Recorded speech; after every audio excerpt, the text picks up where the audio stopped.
Suscríbete a nuestro canal TVC Play y activa las notificaciones.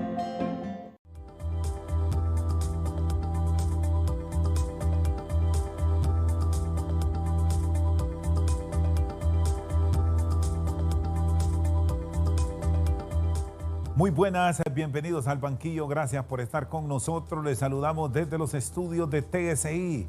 Hoy vamos a revisar la situación económica y financiera de nuestro país. ¿Qué le depara a la nueva administración pública?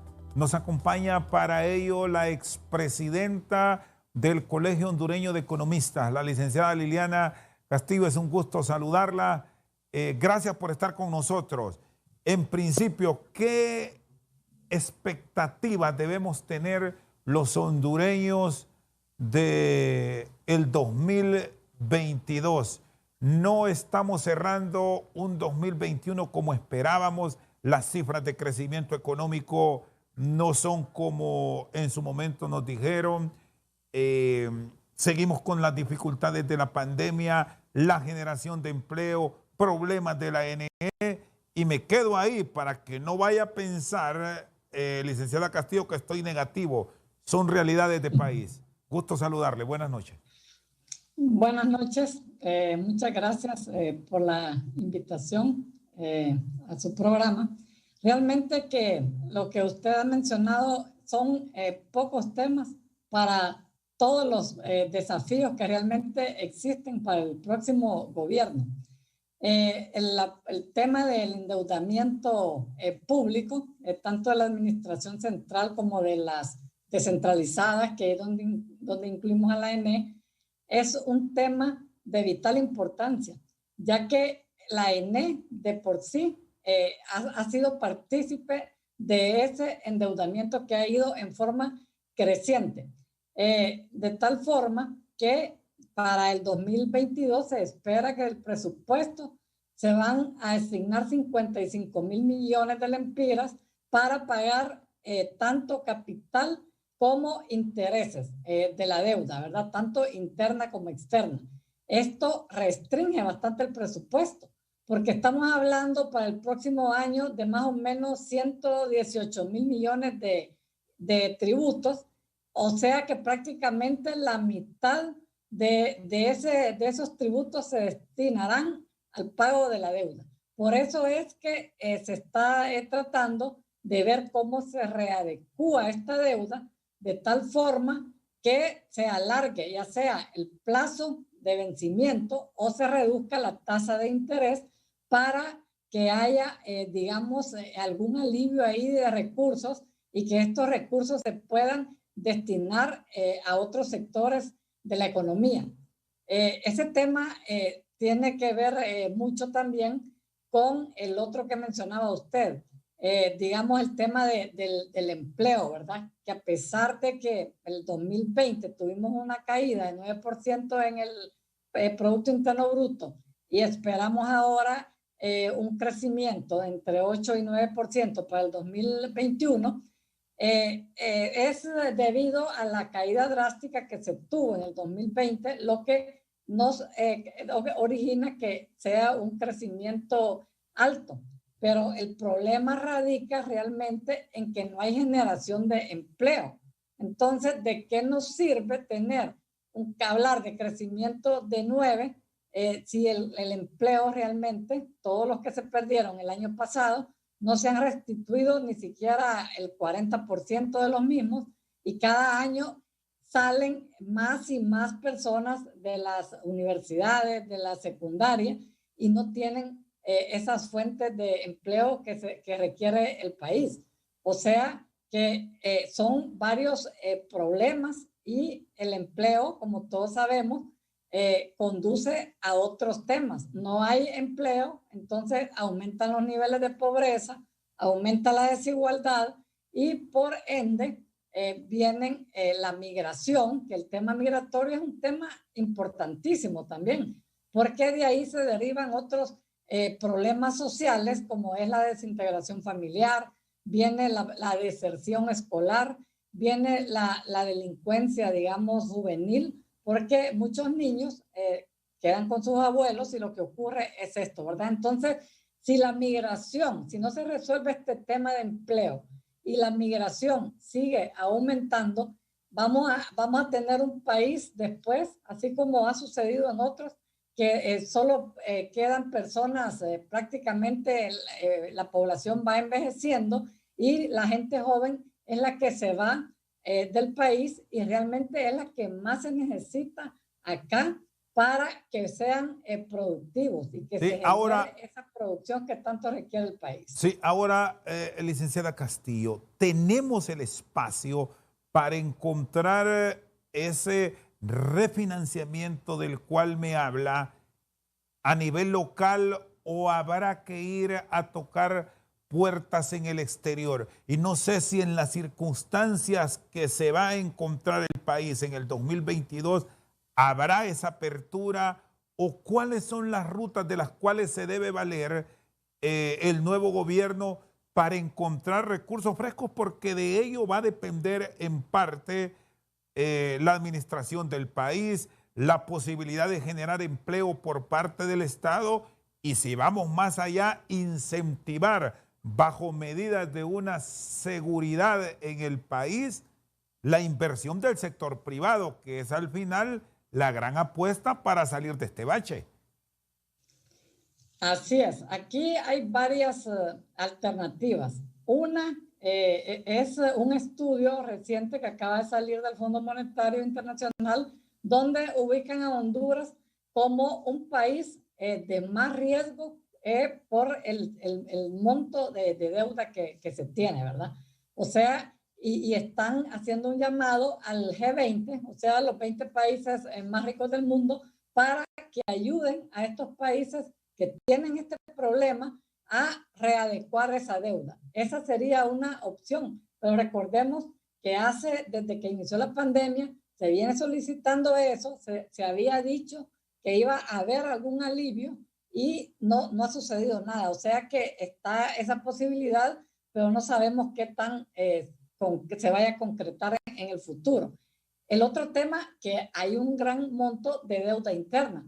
Ahorita la deuda pública casi está mitad y mitad. La deuda interna ha venido creciendo últimamente a ritmo acelerado, de tal forma que de 40% que representaba en el 2019, antes de la pandemia, ahora representa 47%.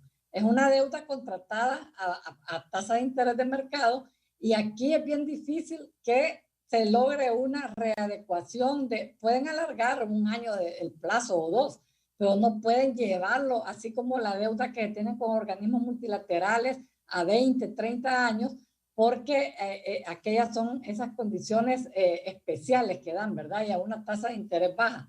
Readecuar con la banca privada aquí no creo que sea posible, no, por el mismo tema que son recursos que se están moviendo año con año. Ellos trabajan a corto plazo.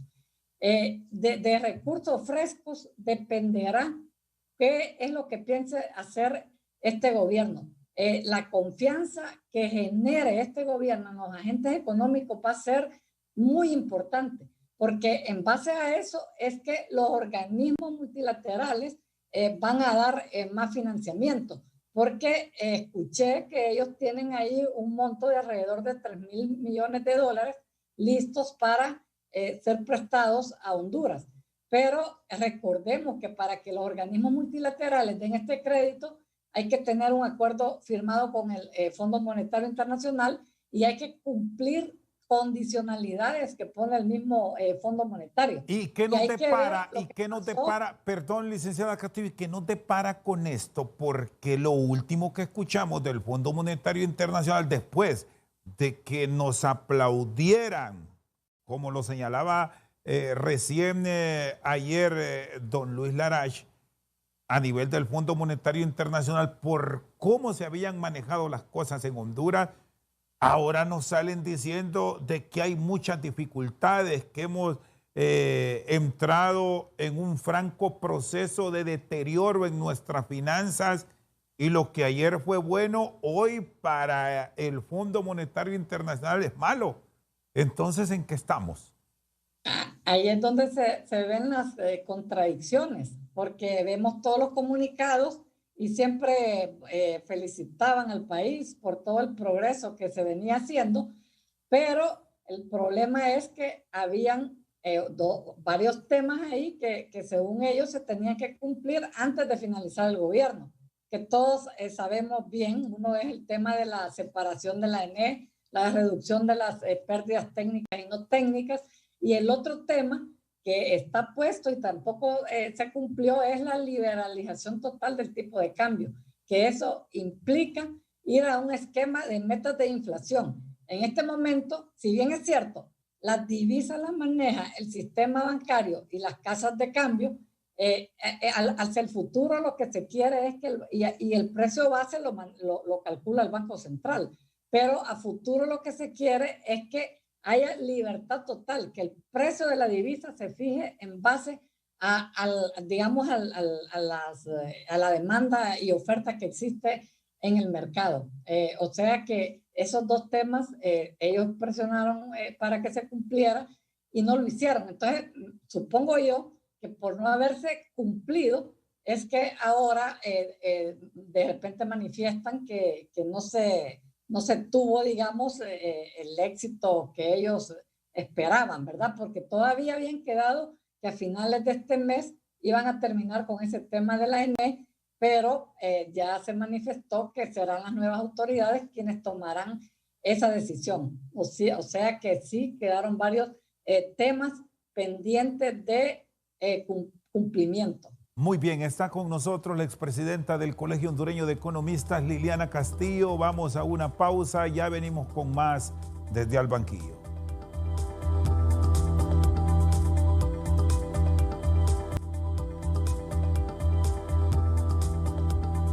Seguimos Al Banquillo, está con nosotros Liliana Castillo. Bueno, tenemos claro el concepto de la reducción de la masa salarial, que siempre es un tema que ustedes los economistas y los financistas recalcan. Pero aquí cuando se va a un proceso electoral, y más ahora que se trata de un cambio de gobierno real por asuntos políticos, siempre se genera la esperanza de una oportunidad de empleo. Empleo que en otros países lo genera el sector privado, pero aquí gran parte de ese empleo es el Estado. Le reitero, licenciada Castillo, ¿habrá ese momento clave en el próximo gobierno para hablar de una reducción de una masa salarial? Que esto sería otra ruta favorable. ¿O vamos a seguir en más de lo mismo, con empleomanía estatal? Ese es un tema que siempre hemos venido insistiendo, ¿verdad? La masa salarial cada vez se va haciendo más grande y vemos que ha habido duplicidad de funciones en muchas instituciones. Han crecido bastante también las instituciones después de ser como 90, ahora son como 130, haciendo lo mismo. Y las famosas juntas interventoras que hay en varias instituciones, que está, digamos, la parte tradicional de la estructura de la institución y luego está la junta interventora con el equipo que los acompaña, porque no es que van solo los tres, llevan un equipo de apoyo y eso ha hecho crecer bastante la estructura salarial. Pero no solo está eso de la duplicidad de funciones, de esa, digamos, juntas interventoras, está el tema de los proyectos. Hay una cantidad de proyectos que se manejan con fondos de los organismos multilaterales que inclusive devengan salarios más grandes que los mismos que devengan los de las que están a cargo en las secretarías de Estado o en las instituciones descentralizadas, y que también ahí debería de ver cómo se reducen, porque si bien es cierto que se pagan con esos fondos de préstamos, por los hondureños al final tenemos que pagar esos préstamos. O sea que ahí yo creo, y han manifestado, digamos, las personas que están analizando estos temas, que sí van a reducir la masa salarial.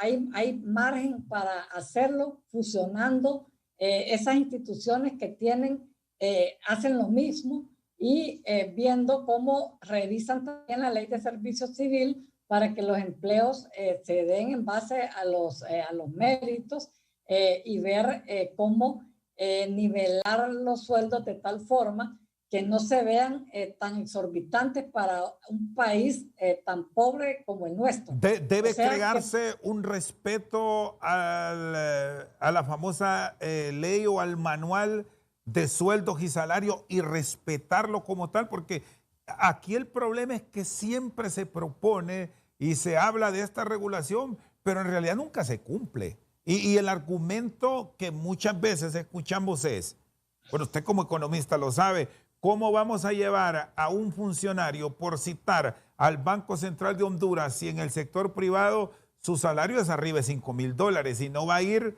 por menos de esta cantidad al servicio público? Entonces, ¿cómo crear una estructura manejable dentro de las circunstancias económicas que vivimos? Bueno, la estructura se puede nivelar porque es que los sueldos que tienen actualmente muchas instituciones del sector público sobrepasan los sueldos que paga el sector privado.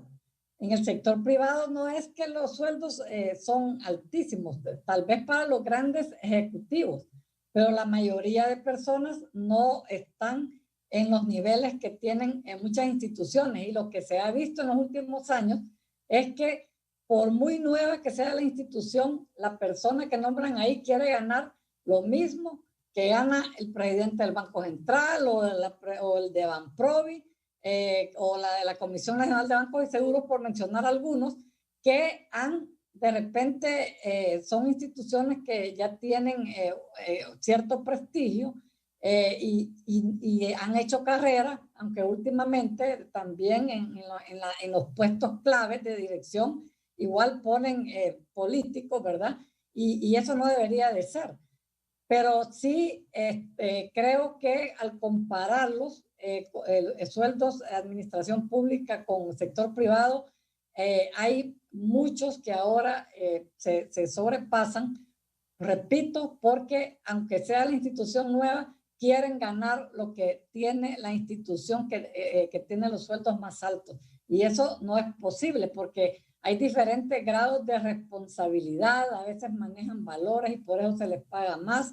Y creo que hay que evaluar muchos aspectos, ¿verdad? En relación a lo que manejan, a las responsabilidades que tienen. Y todo eso se valora. Por eso es bueno que se revise esa estructura salarial de acuerdo a las funciones que se realizan, a los méritos que tiene la persona y que se respete. Porque eso es cierto, ya han habido administraciones anteriores donde se ha dicho ningún funcionario tiene que ganar más que lo que gana el presidente de la República, pero solo es el inicio y después dicen que no se puede hacer nada y la cuestión queda igual o peor de lo que estaba antes. Bueno, revisando esta estructura de cargos de importancia dentro del Estado, encontramos un crecimiento de subsecretarías o viceministros, como los conocemos, que realmente ha pasado en algunos sitios hasta tener 4. Estas reducciones son innegociables. Las fusiones, por otro lado, deberán ponerse en marcha desde su óptica, licenciada Castillo. Y agrego aquí otra consulta para que nos respondan ambas a su vez. El tema de las comisiones, que ya nos hablaba de las juntas interventoras, que eso se volvió moneda de curso legal aquí en el país en los últimos años. Sí, ese tema de las fusiones necesariamente debería de hacerse. No solo porque genera tanto gasto corriente en sueldos, en bienes y servicios que hay que oficinas que alquilan, lo que sea, sino para que no se respetar una estructura y no que una institución diga una cosa, la otra, sino que tener lineamientos en una sola dirección y en una sola institución, que eso no se está viendo actualmente. Y para el caso tenemos la reciente creación de la Secretaría de Transparencia, cuando ya hay un instituto o con opiniones a veces encontradas, ¿verdad? Ese es un tema y sí se puede hacer esa reubicación y consolidación de instituciones. Y el otro tema de las juntas interventoras, realmente que yo hasta en estos últimos años es que he visto la cantidad de juntas interventoras que se crearon en muchas instituciones, que ahí ya realmente no se sabe si manda la ministra o que está a cargo de de esa secretaría o es la junta interventora. Pero a veces tienen más poder las juntas interventoras y entonces la responsabilidad ahí se diluye, porque para unas cosas responde la junta interventora y para otros quien está a cargo de la secretaría. O sea que ahí mismo se genera una dualidad también de funciones y prácticamente dos estructuras paralelas. En mi opinión, eso no debería de existir porque están pagándole a dos estructuras para al final hacer lo mismo. ¿Habrá instituciones que deben desaparecer más allá de la fusión que se ha planteado? ¿Existen algunas en ese rango de que ya no más?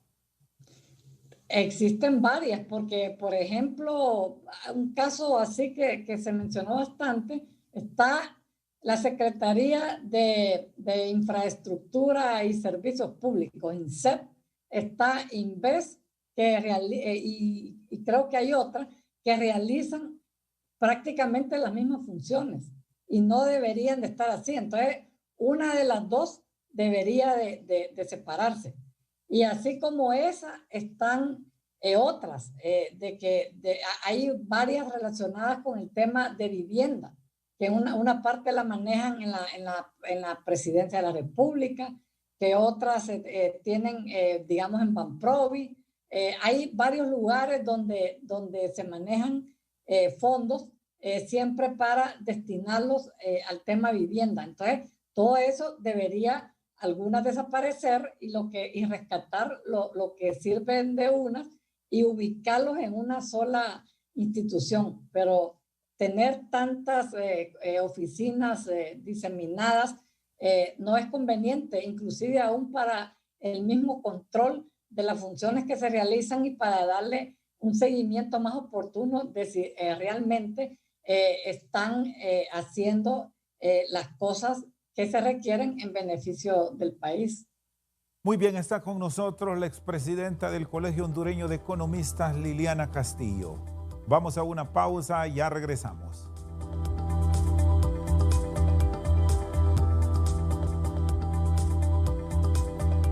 Seguimos al banquillo, está con nosotros la expresidenta del Colegio Hondureño de Economistas, Liliana Castillo. Siempre que hay inicio de una nueva administración nos hablan mucho de la descentralización, de el volver más dinámico su gobierno, y hay algunas dependencias del Estado que siempre están en el ojo del huracán. Hay que sacar algunas de ellas de la ciudad y ponerlas por su naturaleza más al servicio del ciudadano en el interior del país, y podemos citar la Secretaría de Agricultura y Ganadería, Ambiente, el mismo Instituto de Formación Profesional en una dinámica mucho más para el interior del país, lo que tiene que ver con el Instituto Forestal, antes conocido como CODEFOR, solo por citar algunos casos. Sí, este tema de la descentralización se ha venido mencionando también desde hace varios años, porque el problema es que nadie mejor que los que viven en las comunidades para saber cuáles proyectos son los más prioritarios para ellos, porque con una administración centralizada, lo que puede ser importante para alguien, digamos aquí donde se centraliza todo, para las comunidades no lo puede ser. Por eso ellos siempre han estado demandando que sea esta cuestión descentralizada. Así está el tema, como decía usted, aparte de estas instituciones que mencionaba, está la parte del tema del sector salud, del sector educación y muchas secretarías, de que es preferible de que estén de esa forma, porque yo creo que así habrían mejores resultados y aparte de eso, habría un mayor acercamiento con las comunidades. Y como repito, ellos son los que mejor conocen qué es lo que más requieren en determinado momento. Dos áreas básicas que ahora mismo menciona: salud y educación. Los golpes han sido devastadores para la economía nuestra, yéndonos por estas dos rutas. ¿Cómo se debe manejar el presupuesto de ambas de cara al 2022? Quiero que arranquemos primero con el tema sanitario, porque de eso dependerá en gran parte ir mejorando la economía nuestra. ¿Qué cuidados tener al momento de discutir el presupuesto de la República en los próximos días y la eventual reformulación, licenciada Castillo? Sí, este tema de salud, bueno, todos conocemos ya las deficiencias que tienen en el mismo y es uno de los temas que deberían de asignárseles mayor presupuesto.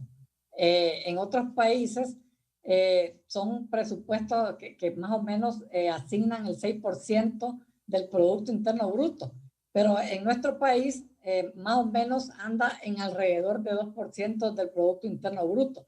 Y aquí es donde se requiere mejorar esta, digamos, asistencia en todo el tema de los hospitales a nivel, como volvemos al tema de descentralizar, ¿verdad? Porque no se puede traer todo digamos, en este caso la pandemia, se han sobrecargado los hospitales de San Pedro Sula, Tegucigalpa, que no sería así si realmente hubieran hospitales bien equipados y dotados de suficiente personal y medicamentos, digamos, en las principales ciudades, y si es posible, en cada departamento, que se tenga uno. Y el tema ya se había mencionado cuando se aprobó un presupuesto en el Congreso que decían que se iban a construir determinada cantidad de hospitales. O sea, que se sabe de la necesidad de esos hospitales. Entonces, lo que se tiene que hacer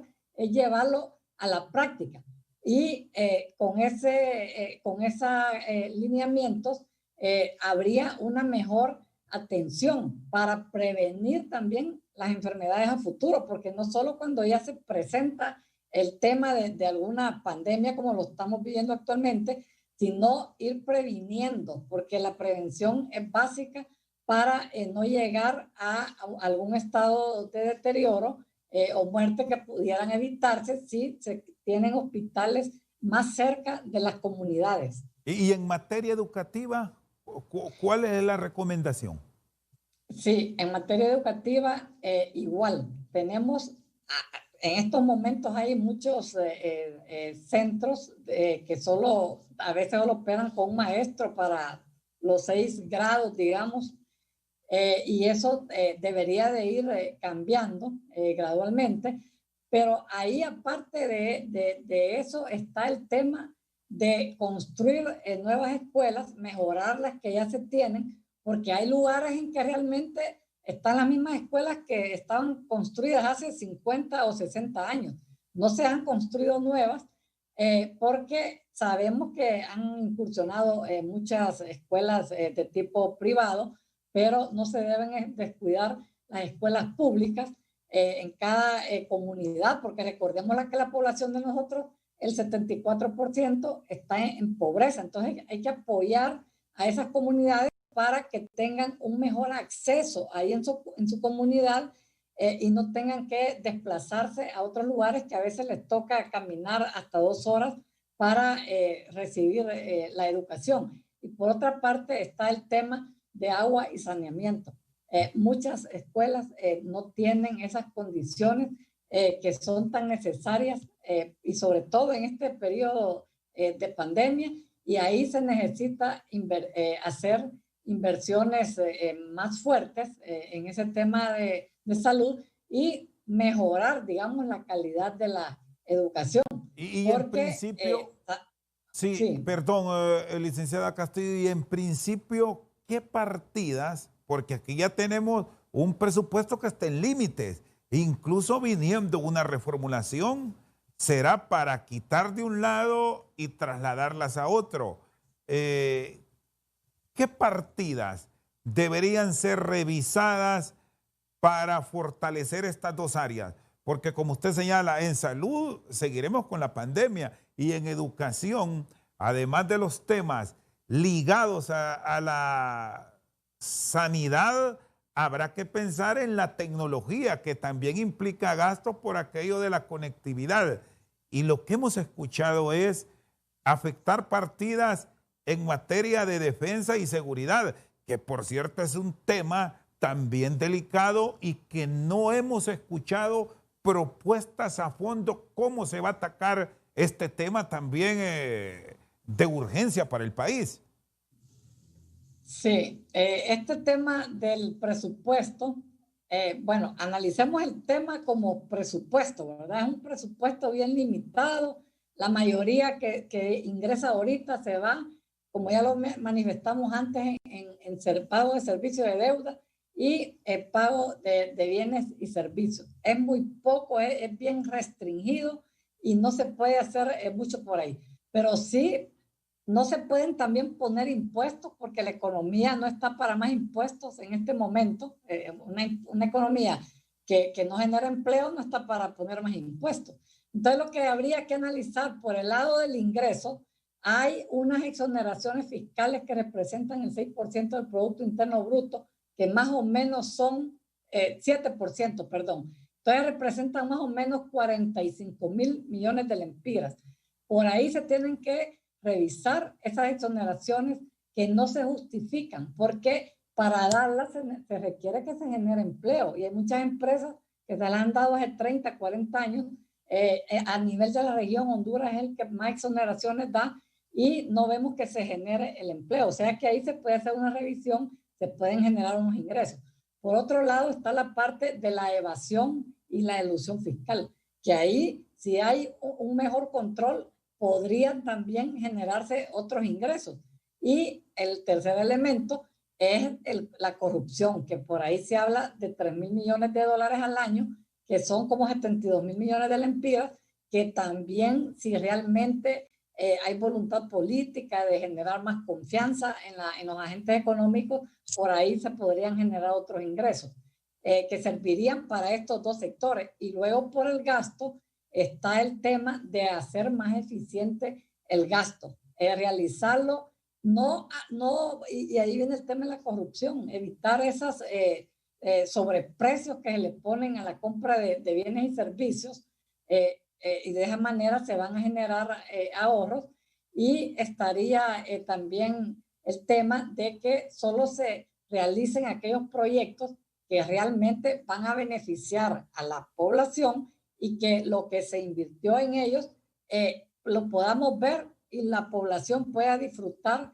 de esos proyectos. O sea que sí hay manera de generar algunos ingresos, y en la medida que vaya mejorando la confianza, que venga más inversión extranjera, que los inversionistas nacionales también hagan más inversiones y generen más empleo, entonces en esa medida se van a ir recaudando más ingresos, y eso va a ayudar a que posteriormente haya más recursos para hacer esas inversiones que requieren. Está con nosotros esta noche al banquillo la expresidenta del Colegio Hondureño de Economistas, Liliana Castillo. Una pausa, ya volvemos.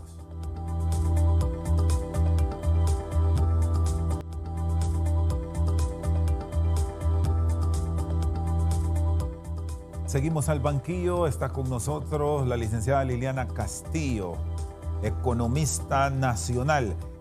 Hay un tema en esto de el presupuesto y sus manejos que quiero su opinión, y es el tema social, que hay una buena cantidad de recursos que a lo largo de las últimas décadas se ha destinado para esta atención directa para reducción de la pobreza, pero lo que hemos encontrado, y son datos del INE, es que hemos incrementado a pesar de la enorme inversión.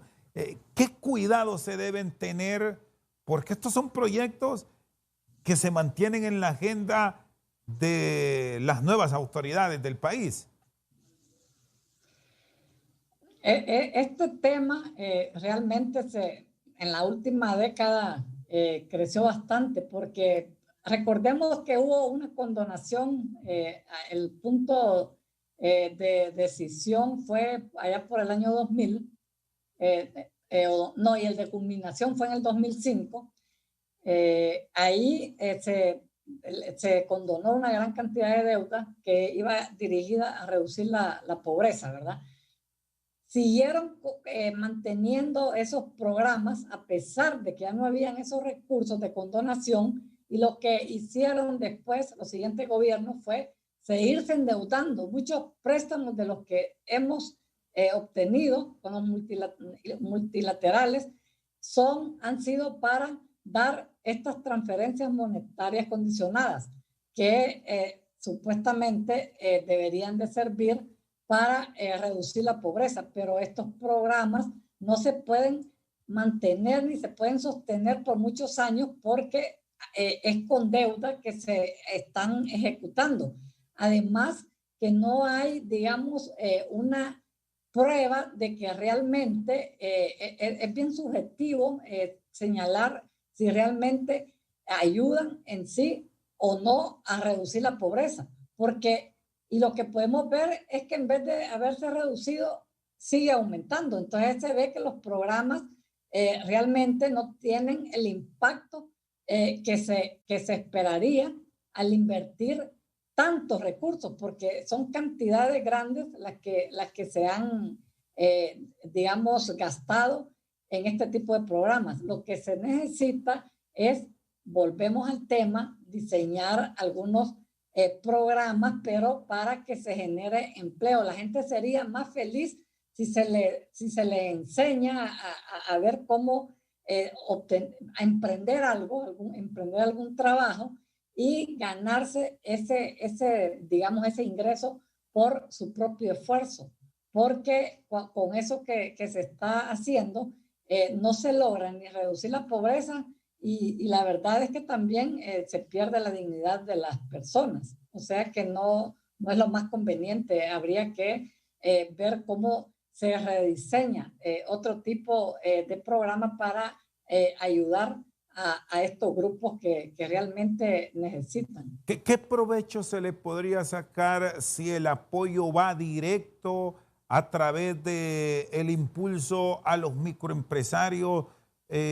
Potenciarle sus actividades es una buena propuesta para mejorar sus condiciones y reducir de una manera real la pobreza de bueno, hay unos datos que hablan de hasta 74%, aunque el INE después los corrige y dice que son 54%. Sí, bueno, es que con la metodología anterior es ese 74. Lo que pasa es que el año pasado o al inicio de se cambió la metodología y por eso también se habla de ese número 54. Realmente que apoyando a estos MIPYMES y a los emprendedores, como realmente se generaría más empleo, porque aquí el 70% de los ingresos que se generan en Honduras provienen de las MIPYMES. Entonces, siempre también hemos manifestado que los que más apoyo necesitan son ellos. Y el problema que se está dando actualmente es que el sistema bancario, muchos de ellos, de estos MIPYMES, han caído en mora. Y entonces la mora de la cartera crediticia también ha crecido y los bancos tienen también que cumplir con unos parámetros internacionales y además que si la mora les sube, ellos tienen que poner más reservas. Por eso es que no están apoyando con mucho crédito y es lo que alguien debería de hacerlo, porque si no lo está haciendo el sistema financiero formal, esos fondos, como mencionamos, estos que se dan para esto deberían de servir, por lo menos una parte, para apoyar a estos emprendedores, y ahí sí habría más generación de empleo, porque ya se sabe que ellos son los que generan más empleo en Honduras. Sí, y hablando de estas dificultades que se están generando y que van a continuar, porque aquí se llega a administrar crisis y esto es histórico, es endémico a nivel de país. ¿Cómo manejarse de una forma adecuada sin generar alteraciones? Porque usted ya me decía que aquí espacio para más impuestos ya no hay, pero hemos escuchado propuestas que van orientadas a reducir costos de combustibles, tener una compensación para los hondureños que consumen cierta cantidad de kilowatt hora, hablando de la energía puntualmente. Esto implicará reducción de ingresos. ¿Es viable o se va a quedar en parte de una propuesta política que ya sabemos que se genera con mucha frecuencia en el país, pero después no se llega a cumplir a pie juntilla? Bueno, el tema de subsidios realmente que no es sostenible en el tiempo. Los subsidios que se dieron ahorita, ya cercano a las elecciones, no se pueden sostener por mucho tiempo. Si se habla de reducir los combustibles y reducir el precio de la energía, estaríamos hablando de que se tiene que revisar, y es un tema que ya está desde que suscribieron el convenio con el Fondo Monetario Internacional, de revisar los precios leoninos con las generadoras de energía, con toda solar, eólica, térmica, y ahí sí puede haber, porque comparamos los precios que tienen Honduras con otros países de aquí de la región y hay mucha diferencia. O sea que por ahí, sí, y repito, siempre que haya voluntad política se puede hacer, y siempre que realmente el sector privado también esté dispuesto a sacrificar algo, porque si no hay esa disposición, va a ser difícil que se logren reducir esos precios. Y si se habla de subsidios, tendría que ser a los grupos más vulnerables, y con el tema de la energía es bien difícil darle un seguimiento y control, porque dicen que los que consumen menos de 150 kilovatios, pero a veces puede haber una persona